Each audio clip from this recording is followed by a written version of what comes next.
ഇനി പൂച്ചയെ കറി വെച്ച വാർത്ത കേൾക്കാം. ഇറ്റലിക്കാരനാണ് സുഹൃത്തുക്കൾക്ക് വിരുന്നിൽ പൂച്ചയിറച്ചി വിളമ്പിയത്. മൃഗസേനി എന്ന വ്യാജേന പൂച്ചകളെ സംഘടിപ്പിച്ച് ഇയാൾ കറിവെക്കുകയായിരുന്നു. സംഭവം തെളിഞ്ഞാൽ പൂച്ചയെ കറിവെച്ച ആൾക്കും പൂച്ചയിറച്ചി കഴിച്ചവർക്കും 1 വർഷം വരെ തടവിൽ കിടക്കേണ്ടി വരും.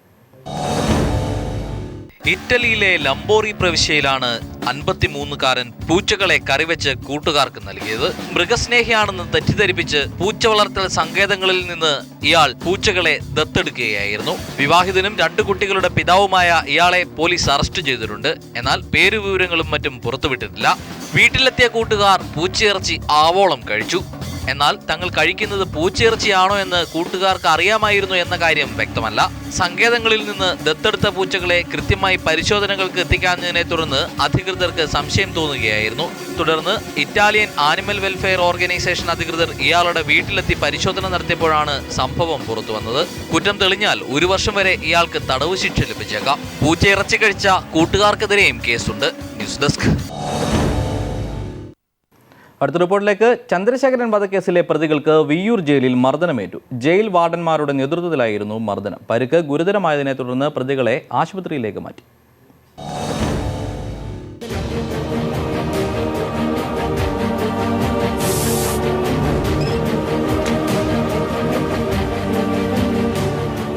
ടി.പി. ചന്ദ്രശേഖരൻ വധക്കേസിൽ ശിക്ഷിക്കപ്പെട്ട വിയ്യൂർ ജയിലിലെത്തിയ പ്രതികളെ ഷാഫിയുടെ ബന്ധു ഷബീർ സന്ദർശിച്ചപ്പോഴാണ് മർദ്ദന വിവരം പുറത്തറിയുന്നത്.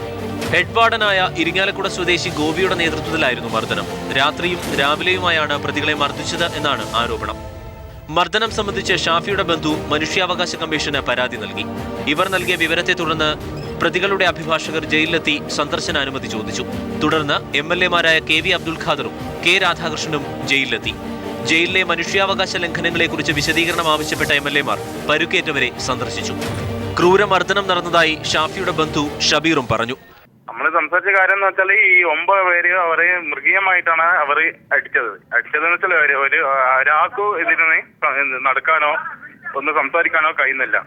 ആഭ്യന്തരമന്ത്രി രമേശ് ചെന്നിത്തലയുടെ പ്രത്യേക നിർദ്ദേശപ്രകാരം ജയിൽ DGP സെൻകുമാർ നിർദ്ദേശം നൽകിയതനുസരിച്ചാണ് പ്രതികളെ മർദ്ദിച്ചതെന്നായിരുന്നു P. ജയരാജൻ ആരോപിച്ചത്. ജയിലുകൾ ഇപ്പോ കോൺസെൻട്രേഷൻ ക്യാമ്പുകളാക്കി മാറ്റിയിരിക്കുകയാണ്. അപ്പോൾ ആഭ്യന്തരമന്ത്രി ചെന്നിത്തലയുടെ പ്രത്യേക നിർദ്ദേശമനുസരിച്ചാണ് ഈ പ്രതികളെയൊക്കെ അതിഭീകരമായിട്ടുള്ള മർദ്ദനത്തിന്, ഈ ശിക്ഷിക്കപ്പെട്ടവരെ അതിഭീകരമായിട്ടുള്ള മർദ്ദനത്തിന് വിധേയമാക്കിയത്. അതേസമയം ഐ ഗ്രൂപ്പിനെതിരെ വീണ്ടും വിമർശനവുമായി തിരുവഞ്ചൂർ രാധാകൃഷ്ണൻ. ചന്ദ്രശേഖരൻ വധക്കേസ് വിധി തൃപ്തികരമെന്ന് തിരുവഞ്ചൂർ പറഞ്ഞു. വിമർശനങ്ങൾ സങ്കല്പങ്ങൾ മാത്രമെന്നും ഗൂഢാലോചന സംബന്ധിച്ച് എന്തെങ്കിലും തെളിവുണ്ടെങ്കിൽ അന്വേഷണ ഉദ്യോഗസ്ഥരാണ് നൽകേണ്ടതെന്നും തിരുവഞ്ചൂർ രാധാകൃഷ്ണൻ പറഞ്ഞു. യഥാർത്ഥത്തിൽ ശരിയേത് തെറ്റതെന്നറിയേണ്ട ഇൻവെസ്റ്റിഗേഷൻ ടീമാണ്. ഇതിനകത്ത് ഏതെങ്കിലും മേളിലോട്ടുള്ള ആളുകളെക്കുറിച്ച് തെളിവുണ്ടെങ്കിൽ അവർ ഇൻവെസ്റ്റിഗേഷൻ ടീമിൻ്റെ മുമ്പിൽ കൊടുക്കേണ്ടതല്ലായിരുന്നോ? എന്താ കൊടുക്കാതിരുന്നത്?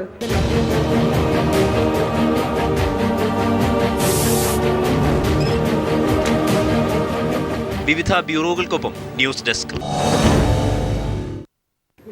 തിരൂരിൽ CPIM പ്രവർത്തകരെ ആക്രമിച്ച കേസിലെ പ്രതികളായ മുഴുവൻ പോപ്പുലർ ഫ്രണ്ട് SDPI പ്രവർത്തകരെയും അറസ്റ്റ് ചെയ്യണമെന്നാവശ്യപ്പെട്ട് CPIM പ്രവർത്തകരുടെ നേതൃത്വത്തിൽ തിരൂർ പോലീസ് സ്റ്റേഷനിലേക്ക് മാർച്ച് നടത്തി. മുസ്ലിം ലീഗ് തീവ്രവാദ സംഘടനകളെ പ്രോത്സാഹിപ്പിക്കുന്നതായി മാർച്ചിൽ വിമർശനമുയർന്നു. അതേസമയം ഇന്നലെ അറസ്റ്റിലായ 4 പേരെയും തിരൂർ കോടതി 14 ദിവസത്തേക്ക് റിമാൻഡ് ചെയ്തു.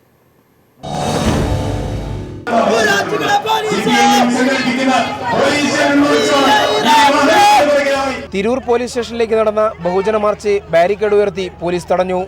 തുടർന്ന് CPIM കേന്ദ്ര കമ്മിറ്റി അംഗം A. വിജയരാഘവൻ പ്രതിഷേധ മാർച്ച് ഉദ്ഘാടനം ചെയ്തു.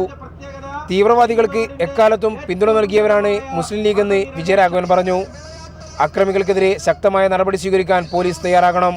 ലീഗിനോട് ഞങ്ങൾ വിനയപൂർവ്വം അഭ്യർത്ഥിക്കുകയാണ്. നിയമം നിങ്ങൾ കയ്യിലെടുക്കരുത്. നിങ്ങൾക്ക് കീഴ്പ്പെട്ട കാര്യങ്ങൾ നടന്നു പോകണമെന്ന തെറ്റിദ്ധാരണയിൽ നിങ്ങൾ കാര്യങ്ങൾ കൊണ്ടുപോകരുത്. ഇന്ത്യ രാജ്യത്തിലെ പൗരന്മാരാണ് നമ്മൾ എല്ലാവരും എന്ന ധാരണയിൽ കാര്യങ്ങൾ നടത്തി കൊണ്ടുപോകുന്നതാണ് നല്ലത്. അധികാരത്തിൽ 5 മന്ത്രിയുണ്ട് എന്ന് വിചാരിച്ച് ആകാശത്തേക്ക് കോണി വെക്കണ്ട എന്ന കാര്യത്തിൽ യാതൊരു സംശയവുമില്ല. മുസ്ലിം ലീഗ് പരാജയപ്പെടുന്നിടത്ത് അക്രമം നടത്താൻ പോപ്പുലർ ഫ്രണ്ട് തയ്യാറായതിന്റെ കാരണം എല്ലാവർക്കും അറിയാമെന്ന് തുടർന്ന് സംസാരിച്ച CPIM മലപ്പുറം ജില്ലാ സെക്രട്ടറി PP വാസുദേവൻ പറഞ്ഞു. തീവ്രവാദ പ്രവർത്തനത്തെ ഒറ്റപ്പെടുത്താൻ ജനങ്ങൾ ഒറ്റക്കെട്ടായി രംഗത്തിറങ്ങണമെന്ന് സ്ഥലം MLA KT ജലീൽ ആഹ്വാനം ചെയ്തു. സ്ത്രീകളടക്കം 100 കണക്കിന് പേർ അണിനിരന്ന മാർച്ച് പോലീസ് നിലപാടിനെതിരായ ശക്തമായ താക്കീതായി മാറി. News bureau, Malappuram.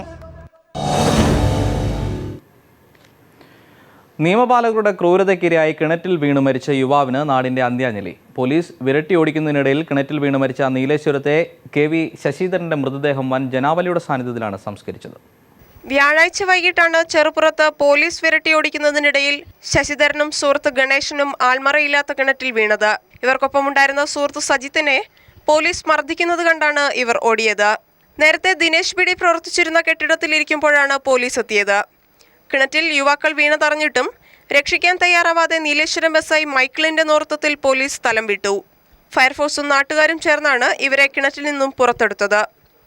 ആശുപത്രിയിൽ എത്തിക്കുമ്പോഴേക്കും ശശിധരൻ മരിച്ചിരുന്നു. ഗണേശൻ അപകടനില തരണം ചെയ്തിട്ടുണ്ട്. സംഭവത്തിൽ SI മൈക്കിളിനെ അന്വേഷണ വിധേയമാക്കി സസ്പെൻഡ് ചെയ്തു. P Karunakaran MP, K Kunhiraman MLA, CPIM ജില്ലാ സെക്രട്ടറി KP സതീഷ് ചന്ദ്രൻ തുടങ്ങിയവർ ശശീന്ദ്രന് ആദരാഞ്ജലികൾ അർപ്പിക്കാനെത്തി. News bureau, Kasaragod. മറ്റൊരു റിപ്പോർട്ടിലേക്ക്. ഒടുവിൽ ജസീറ സമരം പിൻവലിച്ചു. മണൽ മാഫിയക്കെതിരായി താൻ ഉയർത്തിയ ആശയങ്ങൾക്ക് പ്രചാരം ലഭിച്ചെന്ന വിശ്വാസത്തിലാണ് ജസീറയുടെ പിന്മാറ്റം. ജസീറ പറയുന്നത് കേൾക്കാം. കേരളത്തിൽ മണൽ മാഫിയയെ നിയന്ത്രിക്കണമെന്നും മണൽ വാരൽ നിരോധിക്കണമെന്നും ആവശ്യപ്പെട്ട് 2013 ഒക്ടോബർ 6-ാം തീയതിയാണ് ദില്ലിയിൽ ജസീറ സമരം ആരംഭിച്ചത്. 116 ദിവസം പിന്നിട്ട സമരത്തെ തുടർന്ന് മുഖ്യമന്ത്രി തന്നെ ചർച്ചയ്ക്ക് ക്ഷണിച്ചു. കേരള ഹൗസിൽ മുഖ്യമന്ത്രി ഉമ്മൻചാണ്ടിയുമായി നടത്തിയ ചർച്ചയെ തുടർന്ന് സമരം അവസാനിപ്പിക്കുന്നതായി ജസീറ അറിയിച്ചു. എന്നാൽ യാതൊരു ഉറപ്പും ജസീറയ്ക്ക് മുഖ്യമന്ത്രിയിൽ നിന്നും ലഭിച്ചില്ല. തന്റെ ആശയങ്ങൾ പ്രചരിപ്പിക്കാൻ കഴിഞ്ഞുവെന്ന് ജസീറ പറഞ്ഞു. മുഖ്യമന്ത്രിയുടെ ഉറപ്പെന്ന് വെച്ചാൽ മുഖ്യമന്ത്രിയുടെ ഉറപ്പല്ല, ഇതിപ്പോ നടപടി എടുക്കുന്നുണ്ട്. അവിടെ ഒരു ഉറപ്പിന്മേലല്ല, ഒരു നടപടി ഇപ്പോഴും എടുക്കുന്നുണ്ട്, ഇനിയും എടുക്കാന്നുള്ള ഉറപ്പും കിട്ടിയിട്ടുണ്ട്. സമരത്തെ അപകീർത്തിപ്പെടുത്തി പ്രസ്താവന നടത്തിയ അബ്ദുള്ളക്കുട്ടി ഏതു മണ്ഡലത്തിൽ നിന്ന് മത്സരിച്ചാലും എതിർത്ത് മത്സരിക്കുമെന്നും ജസീറ വ്യക്തമാക്കി. അബ്ദുള്ളക്കുട്ടി MLA മത്സരിക്കുന്നുണ്ടെങ്കിൽ, ഏതെങ്കിലും ഒരു മണ്ഡലത്തിൽ മത്സരിക്കുന്നുണ്ടെങ്കിൽ, ജീവനോടുണ്ടെങ്കിൽ ജസീറ തീർച്ചയായിട്ടും മത്സരിച്ചിരിക്കും.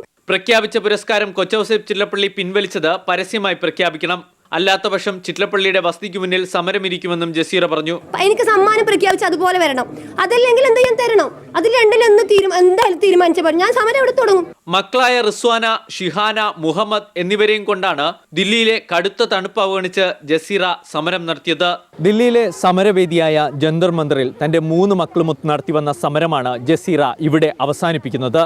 സംസ്ഥാന തലത്തിലും ദേശീയ തലത്തിലും തന്റെ ആശയങ്ങൾ പ്രചരിപ്പിക്കാൻ കഴിഞ്ഞു എന്ന ആത്മവിശ്വാസത്തിലാണ് അവർ കേരളത്തിലേക്ക് മടങ്ങുന്നതും.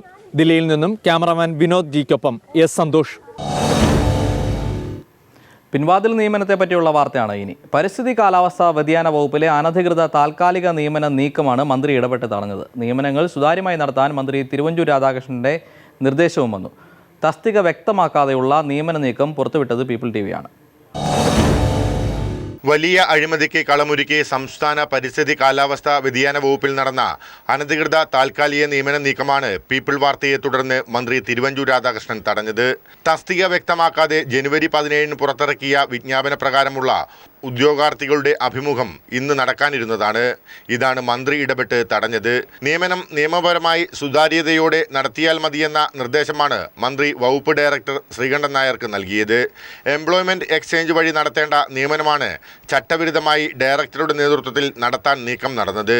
40 താൽക്കാലിക ജീവനക്കാരെ നിയമിക്കാനുള്ള അനുമതി തേടി മുഖ്യമന്ത്രി ഉമ്മൻചാണ്ടി പരിസ്ഥിതി വകുപ്പ് കൈകാര്യം ചെയ്ത ഘട്ടത്തിൽ ഡയറക്ടർ സർക്കാരിന് കത്ത് നൽകിയിരുന്നു.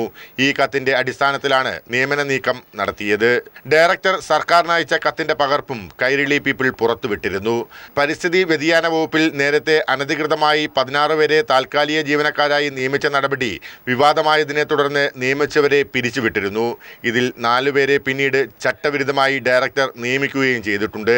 ഇതിനോടൊപ്പമാണ് പുതിയ 40 പേരെ കൂടി ഡയറക്ടർ നിയമിക്കാൻ നീക്കം നടത്തിയത്.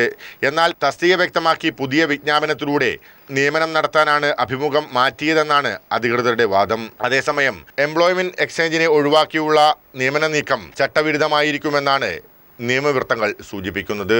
Leslie John, Thiruvananthapuram.